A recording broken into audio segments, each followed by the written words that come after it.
আল্লাহ, আমি আপনাকে কোথায় হারিয়ে ফেলেছি? আমি তো আপনাকে পেয়েছিলাম, তাই না? তাহলে আজ আমি কি করছি? আপনার জন্যই তো আমি দুনিয়ার মোহ ত্যাগ করতে চেয়েছিলাম। আমি তো ক্ষণস্থায়ী সুখ চাইনি। তবু আজ কেন আমার হৃদয় আপনাকে অনুভব করে না? আল্লাহ, আমি তো দুনিয়ার লোভ করিনি। আমি শুধু আপনাকেই চেয়েছি। প্রতিটি সম্পর্কে, প্রতিটি ভালোবাসার প্রাপ্তির বদলে আমি শুধু আপনাকেই চেয়েছি। আমার প্রতিটি নেক কাজ ছিল আপনাকে পাওয়ার জন্য। তাহলে সেগুলো কোথায় গেল আল্লাহ? আমার জীবনের সেই সুন্দর সময়টা কোথায় হারিয়ে গেল?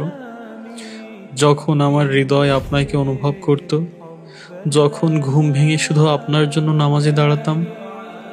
আর আজ জেগে থেকেও আপনাকে স্মরণ করি না। এটা আমার কি হয়ে গেল? আমি কিভাবে আপনার ভালোবাসা ভুলে গেছি? আমি কিভাবে এত দূরে সরে গেছি? আমার হৃদয় যেন পাথর হয়ে গেছে, যে এখন আপনাকে অনুভব করতেও কষ্ট হয়।